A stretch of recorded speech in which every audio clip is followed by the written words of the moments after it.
ETF index mutual funds నేర్చుకుని stock మార్కెట్లో రాణించాలనుకుంటున్నారా? వెంటనే ఈ నెంబర్కి కాల్ చేయండి.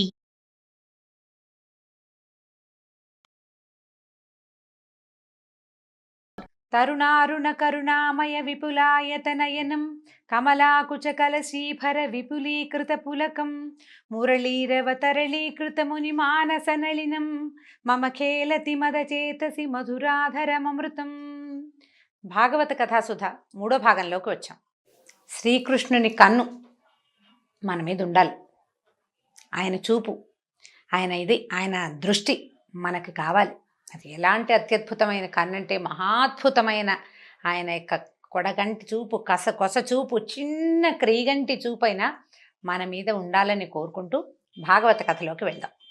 యోగమాయ అవతరించి నిన్ను చంపేవాడు నాతో పాటే పుట్టి ఇంకో చోట పెరుగుతున్నాడని చెప్పి అదృశ్యమైపోయిన తర్వాత కంసుడు దేవకి వసుదేవులిద్దరికీ క్షమాపణ చెప్పి మిమ్మల్ని నేను వదిలిపెట్టేస్తున్నానని వదిలేసి ఇంటికి వెళ్ళిపోయాడు.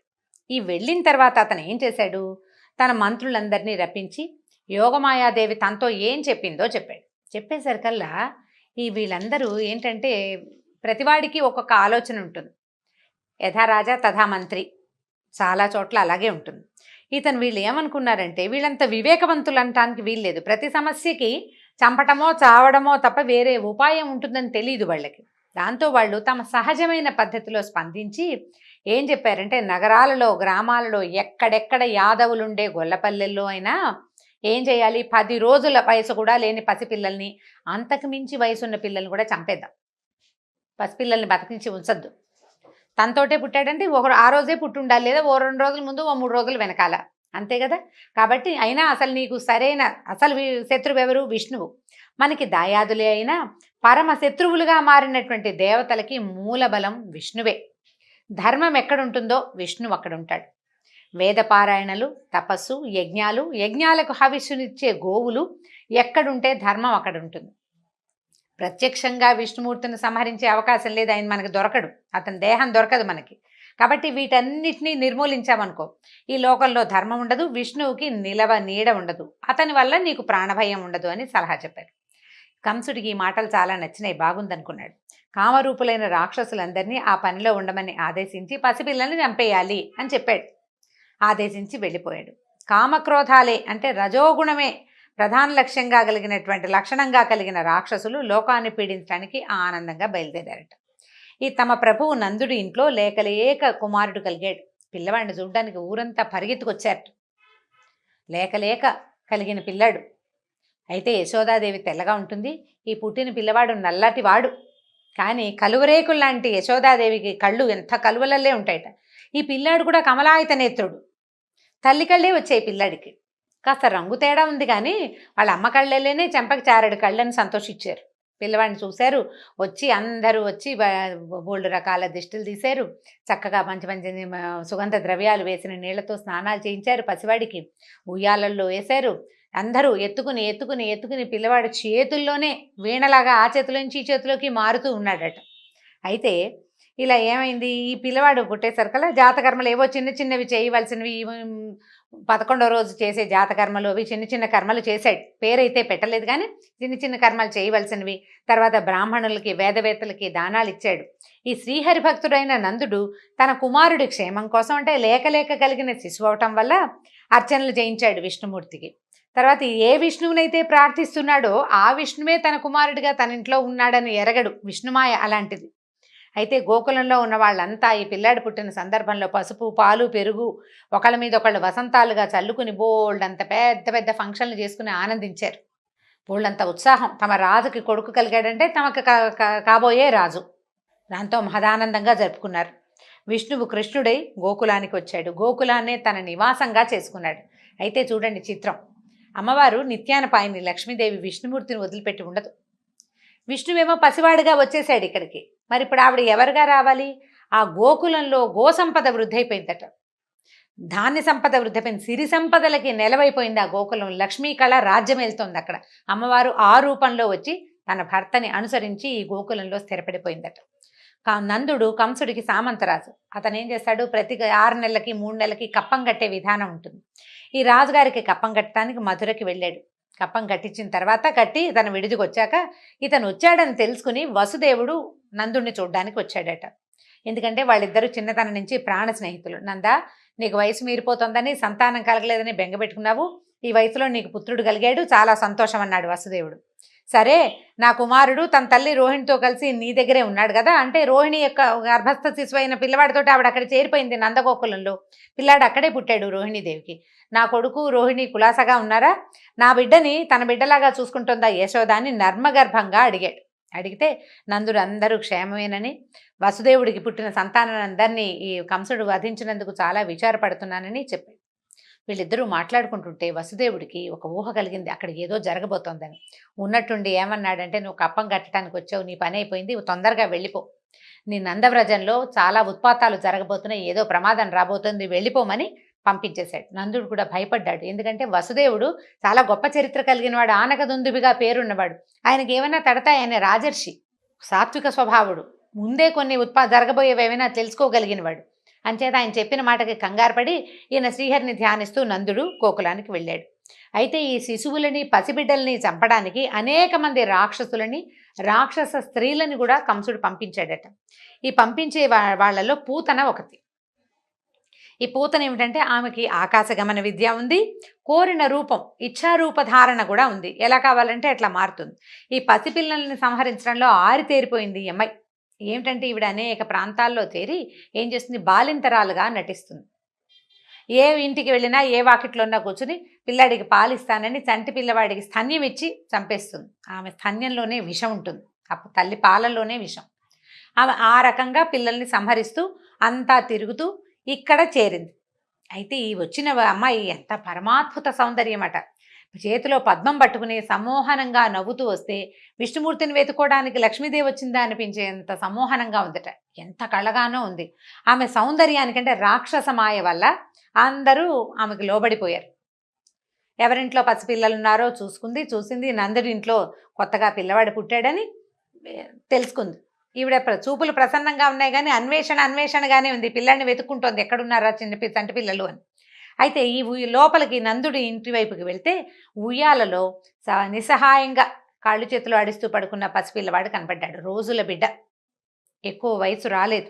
అక్కడి నుంచి కృష్ణుడు గమనించాడు, ఈ పిల్లవాడు ఇంకా కృష్ణుడిని నామకరణం మనం చేయకూడదు, ఇంకా పేరు పెట్టలేదు అసలు. ఈ ఉయ్యాల్లో పడుకున్న చంటివాడు ఈమెను గమనించాడు. అక్కడి నుంచి కాళ్ళు చేతులు ఆడిస్తున్నాడు, ఆవలిస్తూ కళ్ళు మూసుకున్నాడు. దగ్గరకు వచ్చింది. ఈవిడ వచ్చేసరికల్లా ఈ పిల్లవాడిని ఎత్తుకుంది. మామూలుగా ఈ నందవ్రజంలో వచ్చిన వాళ్ళందరూ ఉయ్యాల్లో ఉన్న పిల్లాడిని ఎత్తుకుని ముద్దులాడడం, మళ్ళీ పిల్లాడిని అక్కడ పడుకోబెట్టడం, లేక కలిగిన రాచకొడుకు, దాంతో అందరూ ముద్దు చేస్తున్నారు. ఈ తల్లిను పెద్దల్లి రోహిణీదేవి ఊరుకున్నారు. ఆవిడ ఒళ్ళో తన కొడుకుని పెట్టుకుని కూర్చుంది. యశోదాదేవి ఏదో అటు ఇటు తిరుగుతోంది. ఈ పిల్లాడిని ఎత్తుకుని ఈ పిల్లవాడిని చూసేసరికల్లా, ఈ దగ్గరికి తీసుకునేసరికల్లా చనుపాలు ఇవ్వబోతోందని గమనించి వీళ్ళు వద్దు, మా పిల్లాడికి నువ్వు పాలు ఇవ్వక్కర్లేదు, మాకు పాలు తక్కువ కాదు అని వీళ్ళు వారించారు తల్లులిద్దరు, వద్దని. అయినా పైగా నువ్వు ఎక్కడి నుంచి వచ్చావు, నువ్వు ఏ పక్క నుంచి, ఏ ఊళ్ళో నుంచి మా ఊరు వచ్చావు, మధ్యలో అంతా అడవి కదా అని అడిగే ఊహలు కూడా ఆ దారిలో ఉన్న వాళ్ళకి కానీ, పని వాళ్ళకి కానీ, వీళ్ళకి సహాయంగా ఉండే ఈ గోపస్త్రీలకు కానీ ఎవరికీ తట్టల. మీదే ఊరు, మీ ఆయన ఎవరు, నీకు ఎంతమంది పిల్లలు, ఇలాంటి ప్రశ్నలు మామూలుగా ఊళ్ళల్లో వేస్తారు. కానీ వీళ్ళు ఈ రాక్షసమాయకి లోబడి ఎవ్వరూ ఆమెను ప్రశ్నించలేదు. ఈ చంటి బిడ్డని ఎత్తుకుని ఒళ్ళో వేసుకుంది అమ్మాయి.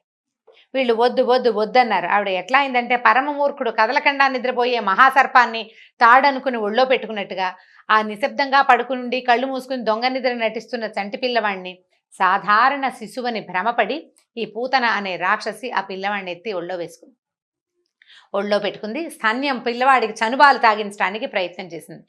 ఎప్పుడైతే అతని నోట్లోకి ఆమె స్థానం వెళ్ళిందో మరుక్షణం కళ్ళు తెరిచేశాడు శిశువు. కళ్ళు తెరవటం ఏమిటి, ఒక్కసారిగా ఒకటే గుక్కతోటి ఆమె ప్రాణాలు కూడా లాగేశాడు పాలతో పాటు. ఈ విషం నిండిన పాలు విషం ఆయనకేం కొత్త, విషం ఆయనకు కొత్త కాదు.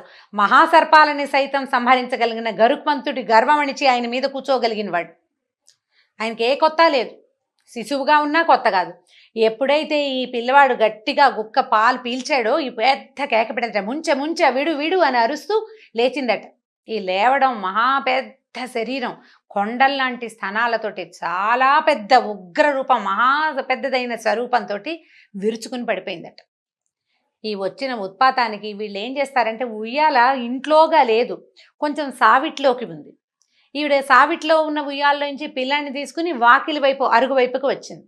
ఈ వెనక్కి పడ్డంతో చుట్టుపక్కల ఉన్న చెట్లన్నీ నుగ్గైపోయినాయట, ఇళ్ళు మొదళ్ళు కదిలిపోయినాయి. ఆమె కింద కొన్ని గోశాలలు అవన్నీ, గోవులు లేవు, అన్ని పొద్దున్నే 10 అయ్యేసరికల్లా గోవులన్నీ గడ్డి మేయటానికి బయటికి వెళ్ళిపోతాయి, తిరగడానికి వెళ్ళిపోతాయి కదా. గోశాలలు అవి నుజ్జు అయిపోయినాయి, సమీపంలో ఉన్న 2-3 ఇళ్ళు పడిపోయినాయి. అసలు ఎంత మేర పడిందో ఆమె శరీరం, ఈ పెద్ద మోత, ఈ చెట్లు విరిగిపడిన శబ్దము, దాంతో అందరూ కంగారు పడ్డారు. వీళ్ళకి ఒళ్ళు తెలిసి చూసేసరికల్లా ఒక పెద్ద మహాకాయమైన ఒక స్త్రీ శరీరము, దాని గుండెల మీద చంటి పిల్లాడు కనపడ్డారు వీళ్ళకి.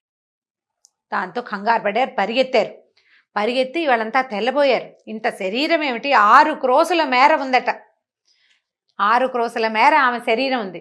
ఈ పెద్ద శరీరము, ఆ పైన అవి అంత ఆ కొండల మధ్య ఒక చంటి పిల్లవాడు తిరుగుతున్నాడు, అటు ఇటు దొరుకుతున్నాడు చంటివాడు.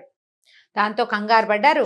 గోపికలు వెంటనే పరిగెత్తుకుంటూ వచ్చి, అంటే ఇంకా పని వాళ్ళు సాయం ఉన్న వాళ్ళంతా పరిగెత్తుకుంటూ వెళ్ళారు. ఆ వక్షం మీద నుంచి పిల్లాన్ని తెచ్చి ఇచ్చారు. అందరూ కలిసి, అమ్మ బాబో ఇంత ఎత్తు నుంచి పడ్డాడు, ఇదేమి రాక్షసి, ఏమిటో అందంగా ఉందనుకున్నావు, ఇది ఇలా అయిపోయింది, ఈ పిల్లాడు ఇట్లా ఎలా బయటికి భయం లేదు, అంత శబ్దం అయితే పిల్లాడు ఉలికిపడి భోరమని ఏడవాలి, క్యారమంటారు పిల్లలు. ఉలికిపాటు లేదు సరికదా, తలకాయ అటు ఇటు తిప్పి చూస్తున్నాడు పిల్లాడు. అమ్మో అనుకున్నారు. అక్కడి నుంచి కింద నుంచి మట్టి తీసి బొట్టు పెట్టారు, పిల్లాడికి బోల్డన్ని దిష్టిలు తీశారు. ఆ శరీరం చూసేసరికల్లా అప్పుడే నందవ్రజానికి వచ్చిన నందుడు ఆశ్చర్యపోయాడు, పల్లె లోపలికి వచ్చాడు. ఈ శరీరం ఏమిటి, నందుడు అక్కడ, ఆయన వసుదేవుడు అక్కడున్న వాడికి ఈ కథ ఎట్లా తెలిసింది అని ఆశ్చర్యపోయాడు. ఏదో ఉత్పాతం జరగబోతోందని ఆయన ముందే చెప్పాడు, ఇదే కాబోలు అని ఆశ్చర్యపోయారు. అక్కడి నుంచి ఈ పిల్లాడికి ఏవో రక్షాలు కట్టించారు. ఇంత అదురయ్యాడు, అదరలేదు, పిల్లాడు బాగానే ఉన్నాడు. వీళ్ళు బెదిరారు, మిగిలిన వాళ్ళంతాను. ఆయనకేం బెదురు, లోకాలని అదిలించేవాడికి ఏం బెదురు. పిల్లవాడిని తెచ్చుకున్నారు, వీళ్ళేవో రక్షలు అవి ఇవి కట్టారు. ఈ గోకులంలో ఉన్న పురుషులు చాలామంది ఏం చేశారంటే పెద్ద పెద్ద పదునైన గొడ్డళ్లతోటి ఈ రాక్షసి శరీరాన్ని ముక్కలుగా నరికి ఈ పల్లె అవతల పక్కగా పడేసి అంటించారట. అంటే చితి పేర్చి దహనం చేశారు. చేసేసరికల్లా ఆమె శరీరం కాలుతూ ఉంటే కమురు కంపు రావాలి, మాంసం కాలుతుంటే రావాల్సిన వాసన రావట్లేదుట. ఈ మల్లెలు మొగలి పువ్వుల సుగంధంట, ఎంత సుగంధమో, ఆశ్చర్యపోయారట. అదేంటి రాక్షసి, ఇదేమో రక్తం ఓడుతోంది, ఈ రక్తం కాలుతూ, చర్మం కాలుతూ, మాంసం కాలుతుంటే రావాల్సిన వాసన కాకుండా సుగంధ ద్రవ్యాల వాసన వస్తుంది ఏమిటా అని ఆశ్చర్యపోయారు. ఒక గుక్కెడు పాలిచ్చిన రాక్షసికి ఆమె శరీరంలోంచి మాలిన్యాన్ని కూడా హరించేశాడు భగవంతుడు. ఇప్పుడు ఒక దుర్మార్గమైన ఆలోచనతో పాలిచ్చిన ఆమెకే ఇలాంటి స్వర్గారోహణాన్ని కల్పించాడు భగవంతుడు. ప్రేమగా పాలిచ్చే తల్లులకి, తనకి పాలివ్వడానికే ఉన్నటువంటి ఆ గోవులకి ఎలాంటి సద్గతి లభించబోతోంది కదా అని బ్రహ్మాది దేవతలంతా ఆశ్చర్యపోయారట. ఈ సంగతి చెప్తూ శుకుడు పూతనావాధ వృత్తాంతాన్ని పరీక్షిన్ మహారాజుకి తెలియజేశాడు. ఆ తర్వాత వీళ్ళు జాగ్రత్త పడాలనుకున్నారు, సమయం బాగుండలేదని భావించారు, కానీ ఇదేదో తాత్కాలికంగా ఒకటి జరిగిందనుకున్నారు. విష్ణువు మానవుడై కృష్ణుడిగా పుట్టాడని, బాల్యంలో ఆశ్చర్యకరమైన చేష్టలు చేస్తాడని అందరికీ తెలుసు. అయితే ఎంత విన్నా తనివి తీరదు, ఎన్ని కథలు విన్నా ఇంకేం చేశాడో అడగాలనిపిస్తుందని పరీక్షిత్ మహారాజు శుకుడిని అడిగేట. తర్వాత రోజు నిత్యం ఆయన ఏం చేశాడో నాకు చెప్పమన్నట్టు. మనకు కూడా నిత్యం కృష్ణలీలలు వినాలనే అనిపిస్తుంది. ఎన్ని విన్నా ఇంకొక కొత్త కథ కృష్ణుడి గురించి ఎవరైనా చెప్తే మన పుస్తకాల్లో లేని హిందీ పుస్తకాల్లో ఉంటే కూడా విందామనిపిస్తుంది. పరీక్షిత్ మహారాజు అడిగితే శుకుడు చెప్తున్నాడు అనమాట. 2-3 నెలల వయసు వచ్చాక బోర్ల పడ్డానికి ప్రయత్నం చేస్తున్నట్టు. 3వ నెల వచ్చేసరికి పిల్లలు పక్కకి తిరుగుతూ ఉంటారు. మనం కూడా బోర్ల పడితే బొబ్బట్లు పోస్తాం. పిల్లాడికి బోర్ల పడ్డం వచ్చిందని వాళ్ళకి ఎంతో వినోదంగా ఉండేది. పక్కకి తిరుగుతాడు, కెవ్వు అని ఏడుస్తాడు, పొట్ట కింద నుంచి చెయ్యి రాదు, ఏడుస్తాడు. తల్లులో ఎవరో ఒకళ్ళు సహాయం చేస్తారు, ఇటు తిప్పుతారు. ఇటు తిప్పంగానే అప్పటిదాకా కెవ్వుమని ఏడ్చి చెయ్యి రాలేదని కొట్టుకున్న పిల్లాడు మళ్ళీ బోర్ల తిరగడానికి ప్రయత్నం చేస్తాడు. మానవ ప్రయత్నం చేయాలి చూడండి, పక్కకు తిరుగుతున్నాడు. అయితే ఈ బోర్లా పడినప్పుడు చేసే వేడుకని ఔతానిక ఉత్సవం అంటారట, అదే బొబ్బట్లు పోయటం అనమాట. అక్కడి నుంచి ఏం చేశారు, వాళ్ళు కూడా వాళ్ళ సంప్రదాయాన్ని అనుసరించి ఉత్సవం చేశారట. ఆయన నందవ్రజానికి రాజు, లేక కలిగిన పిల్లవాడు. ఆ ఉత్సవంలో ఇంకా వైభవానికి లోటేమిటి, బోళ్ళంత వేదవేత్తలు, ఆశీర్వచనాలు, మంగళ వాయిద్యాలు, గోపికలంతా మంగళగీతాలు, బోళ్ళంత ప్రోగ్రాం జరుగుతుంటే పిల్లవాడికి చక్కగా పసుపేసిన నీళ్లతోటి స్నానం చేయించారు, అలంకరించి దిష్టి తీశారు. బోళ్ళంత హడావిడి చేసిన తర్వాత ఏం చేశారు, వాకిట్లో పెద్ద బండి ఉందట. ఈ నందుల వాకిట్లో నందుడి వాకిట్లో చాలా పెద్ద బండి ఉంటే ఈ అందరికీ సమారాధన కోసం, భోజనాల కోసం ఏర్పాటు చేసిన, విందు కోసం ఏర్పాటు చేసిన వంటలన్నిటినీ, పదార్థాలు, పిండి వంటలన్నిటినీ ఆ బండి మీద చక్కగా పొందిగ్గా సర్దారట. ఆ బండి కింద చిన్న తొట్టెలో పిల్లాడిని పడుకోబెట్టింది. బండి కింద నీడగా ఉంది. అందరూ జనమంతా బయటే ఉన్నారు. పిల్లాడిని లోపల గదిలో పడుకోబెట్టడం ఎందుకు? సందట్లో ఉంటాడని కొంచెం కన్నుకు చూపు కదులుతుంది కదా, ఎవరో ఒకళ్ళు చూస్తారని ఏం చేసింది, ఈ బండి కింద పడుకోబెట్టింది. పడుకోబెట్టి ఆ చుట్టుపక్కల ఉన్న పిల్లలకి, ఒరే నాయన ఓ కన్నేసి ఉంచండిరా పిల్లాడి మీద, పాలకు లేస్తాడని చెప్పింది. ఈ లోపల ఏం చేసింది, ఆశీర్వదించడానికి వచ్చిన వేదవేత్తలందరికీ సత్కారాలు, వచ్చిన అతిథులకి మర్యాదలు, భోజనాలు, ఈ ఏర్పాట్లలో ఆవిడ హైరానగా తిరుగుతోంది. ఇంతలో పిల్లవాడికి మెలకు వచ్చింది, ఆకలేసింది, ఏడవటం మొదలుపెట్టాడు. ఈ ఆనందాలు, కోలాహలాలు, అందరూ కబుర్లు చెప్పుకోవటాలు, మధ్యలో వేద పనసల్లో గందరగోళంలో పిల్లాడి ఏడుపు ఆవిడికి వినపడల. ఈ ఏడుస్తూనే ఆ తొట్టెలో మెల్లిగా జరిగేది. జరిగి కాలు కదిపేసరికి బోర్లా పడుతున్నాడని చెప్పాం కదా, కాళ్ళు పైకెత్తుతారు. ఆ ఎత్తేసరికల్లా ఈ బండి కాలికి తగిలింది. ఈ బండిని కాలుతో తన్నాడట చక్రాన్ని. కాలు తగిలితే పిల్లవాడి కాలు ఎంత లేత చిగురల్లే ఉంటుంది. ఆ కాలికి బండి ఒక్కసారి తిరగబడింది. దాని నిండా ఇత్తడి, కంచు, గుండిగల్లో ఎన్నో ఆహార పదార్థాలు ఉన్నాయి. మొత్తం తిరగబడిపోయినాయి కిందకి. బండి ఇరుసులు కూడా ఊడి దూరంగా పడిపోయినాయి. ఇంత పెద్ద మోత. ఈ బండి ఏమో పడిపోయింది, పైన సామాన్లన్నీ దొర్లేసినాయి. తొట్లో ఉన్న పిల్లాడు మాత్రం తొట్టలోనే కాళ్ళు చేతులు ఆడిస్తూ ఆకలికి ఏడుస్తున్నాడు. భయపడి ఏడుపు కాదు, బేరమంటలు లేదు, ఊ అని నస ఆకలికి. దాంతో ఇప్పుడు పురుషులందరూ, మగవాళ్ళంతా ఆశ్చర్యపోయారు. ఏమిటిది, బండి ఎట్లా పడిపోయింది, ఇంత బండి ముక్కా చక్క అయిపోయింది ఏమిటి, పదార్థాలు పడిపోతే పిల్లాడు అదిరిపోకుండా ఏడుస్తాడేమిట్రా అని వీళ్ళు ఆశ్చర్యపోయారు. అక్కడ చూసిన పిల్లలు ఒక అన్నేసి ఉంచమని చెప్పారు కదా, పిల్లలు అన్నారు కృష్ణుడు కాలు తగిలింది, బండి విరిగిపోయింది అనేసరికల్లా ఇంకేమిటది, అలా ఎలా అవుతుంది, బాలుండెక్కడ బండి ఎక్కడ అని పోతన గారు రాస్తారు. పిల్లాడెక్కడ బండి ఎక్కడ, దాన్ని ఆకాశం మీద పడేంత ఎత్తుగా ఎలా తంతాడు, ఈ మొత్తం పదార్థాలను ఎగిరి కింద పడ్డాయి. వాడు తంతే ఇలా ఎందుకు అవుతుంది, ఏదో జరిగింది అనుకున్నారు. అక్కడి నుంచి ఈవిడేం చేసింది, గబగబా ఏడుస్తున్న పిల్లాడు ఎత్తుకుంది. గాలో ధూళో ఏదో, ఏ దుష్టగ్రహ ప్రభావమో, ఏదో కారణం, అంతేననుకున్నారు.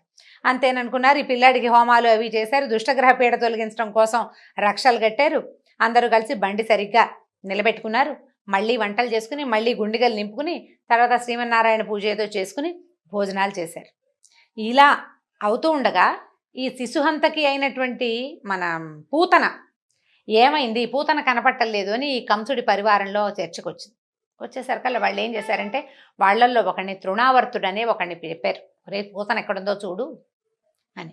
సరే, ఈ తృణావర్తుడు ఏంటంటే, వీడు గాలిలాగా తిరుగుతాడనమాట. అంటే గడ్డిపోచల్ని కూడా తిప్పగలడు గాల్లో, అలాంటి వాడు.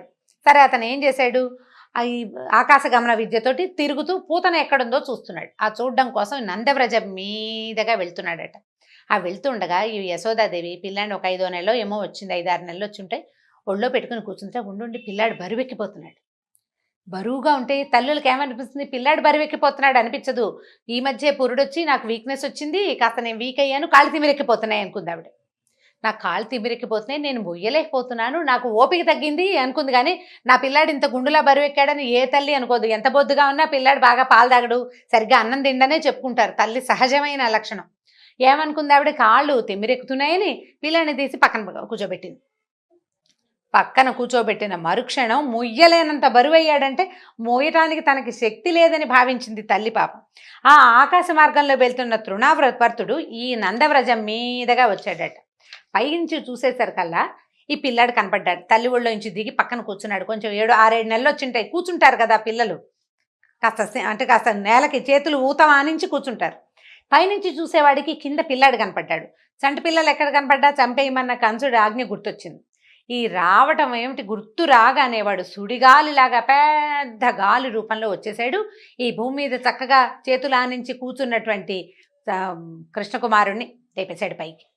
కృష్ణుడు లేచి పైకి వెళ్ళిపోయాడు ఆ గాల్లో. అక్కడి నుంచి చుట్టుపక్కల వాళ్ళంతా ఈ గాలికి కంగారు పడ్డారు. ఏమిటి ఇంత సుడిగాలి వస్తుంది, ఇప్పుడు మనకు కూడా వస్తుంటే సడన్గా ఏదో పెద్ద మోతగా వస్తుంది భూమి మీద నుంచి, ఇట్లా వర్ల్పూల్ లాంటిది ఏదో అంటారు, వచ్చేస్తుంది. సుడిగుండం కాదులేండి, వర్ల్పూల్ అంటే సుడిగుండం కాబోలు, దీన్ని ఏదో అంటారు, ఒక రకమైన తుఫాన్ లాంటిది, సుడిగాలే. ఈవిడ ఒక్క క్షణం తెప్పరిల్లి చూసుకుంది, పిల్లాడేడి లేడు, పిల్లవాడు కనపడలా. అటు ఇటు చూస్తే వాడికి అప్పుడు ఇంకా బాగా పాకటం రావడల్లా కొంచెం కూర్చోటం వచ్చింది. ఇక పిల్లాడు లేడు, ఆవిడ లబలబలాడుతూ పిల్లవాడు చంటివాడు ఇక్కడే కూర్చోబెట్టాను, నా పక్కనే ఉన్నాడు, ఏమైపోయాడని ఆవిడ ఏడవటం మొదలుపెట్టింది. వెతుకుతున్నారు. ఆ గాలికి ఒకళ్ళ హోరులో ఒకళ్ళ మాట ఒకళ్ళకి వినపడదు. ఆకులు, చెట్లు, చుట్టుపక్కల ఉన్న బళ్ళు అన్నీ కదిలిపోతున్నాయి. కొన్ని మొక్కలు ఎగిరి ఆ గాల్లో చుట్టుకుపోతున్నాయి. కింద గొడ్ల దగ్గర ఉంటుంది కదా, ఆవుల దగ్గర గడ్డి, అదంతా పైకి వెళ్ళిపోతుంది. గాల్లో పిల్లాడు కొట్టుకుపోయాడేమోనని అనిపించడం మొదలుపెట్టింది. ఇక విపరీతంగా ఏడ్చేస్తుంది ఆవిడ, నా పిల్లాడో అని. ఇంతలో ఏమైంది, గోకులంలో గాలి తగ్గిపోయింది. పైకి వెళ్ళిన పిల్లవాడు తనని లేపుకెళ్తున్న రాక్షసుడు, పిల్లలు సహజంగా ఎవరైనా ఎత్తుకోగానే మెడ చుట్టూతా చేతులేస్తారు. ఈ లేత తమలపాకు తీగల్లాగా ఉన్న చేతులతో ఆ ఎత్తుకున్న రాక్షసుడు మెడ చుట్టూతా 2 చేతులు వేసి పట్టుకున్నాడట. మెల్లిగా గాలి స్లో అయిపోయింది. ఈ చేతులు వేసి పట్టుకున్న పిల్లాడు వాళ్ళ అమ్మకే బరువు అయ్యాడు, కడుపులో మోసిన ఆవిడకి. వీడికి బరువు అవ్వడు. ఇంకా మెల్లిగా ఈ వేళ్లాడుతున్న పిల్లాడు మెడ పట్టుకున్నవాడు బరువు బరువు బరువు బరువు అపరిమితమైన బరువు పెరిగిపోయాడు. తృణావర్తుడి వేగం తగ్గిపోయింది. అంతకుముందు గోకులాన్ని అల్లల్లాడించేశాడు, ఇప్పుడు ఆకల్లాడించే స్థితి కూడా లేదు వాడికి. మెడ సాగిపోతోంది, లాగేస్తున్నాడు కిందకి ఈ పిల్లాడు. ఇక మొయ్యలేక ఆ పట్టుని వదిలిపెట్టేశాడు. ఈ వదలటం ఈ రాక్షసుడు నేల మీద పడిపోయాడు. వాడి మెడ చుట్టుకున్న చేతులతోటి పిల్లాడు కూడా కిందకు వచ్చేసాడు. నేల మీద రాళ్ల గుట్ట మీద పడేసరికల్లా ఒళ్ళంతా చితికిపోయిందిట ముక్కా చెక్కగా. వాడి మీద మెడ పట్టుకుని కూర్చుని ఉన్న పిల్లవాడికి మాత్రం ఏమీ కసుగందలేదు, శుభ్రంగా అట్టగే ఉన్నాడు, చక్కగా నున్నగా నవనవలాడుతూ. అందరూ ఇదేంటి ఇంత పెద్ద మోత, రాళ్ల మీద రాక్షసుడు పడ్డాడు, వాడి ఒళ్ళంతా చితికిపోయింది, వాడి మెడ పట్టుకుని వేళ్లాడుతున్నటువంటి పిల్లాడేమో కనపడుతున్నాడు. ఆశ్చర్యపోయారు, ఇంత బాలుడు, ఇంత చంటివాడు వీడిని ఎత్తుకుపోవడానికి బలిష్ఠుడైన రాక్షసుడు రావటం ఏమిటి, వాడు పైకి వెళ్ళిపోవటం ఏమిటి, పైకి వెళ్ళిన వాడు పడితే చితికిపోయాడు వాడు, వీడికి మాత్రం, ఈ పిల్లాడికి మాత్రం ఏమీ అవ్వలేదు, వీడు మృత్యు జయించినట్టు ఉన్నాడు ఈ పిల్లవాడు, వీడికి ఏమీ కాలేదని ఆశ్చర్యపోయారు. మనం ఏం చేసాం భగవత్ప్రీతికి? పెద్దగా చేసిందేమీ లేదు. ఇంద్రియగోచరుడు కాడు శ్రీహరి, భగవంతుడు కనపడేవాడు కాదు. ఏదో ఒక రూపం పెట్టుకుని ఆరాధిస్తాం. మనం యజ్ఞాలు చేయలేదు, గుళ్ళు గోపురాలు కట్టించలేదు, సత్రాలు నిర్మించలేదు. ఏమీ చేయకపోయినా సరే, ఏం చేయకపోయినా భగవంతుని యొక్క నిర్హేతమైన కృపాకట్టు అక్షాలు మన మీద ఉన్నాయి.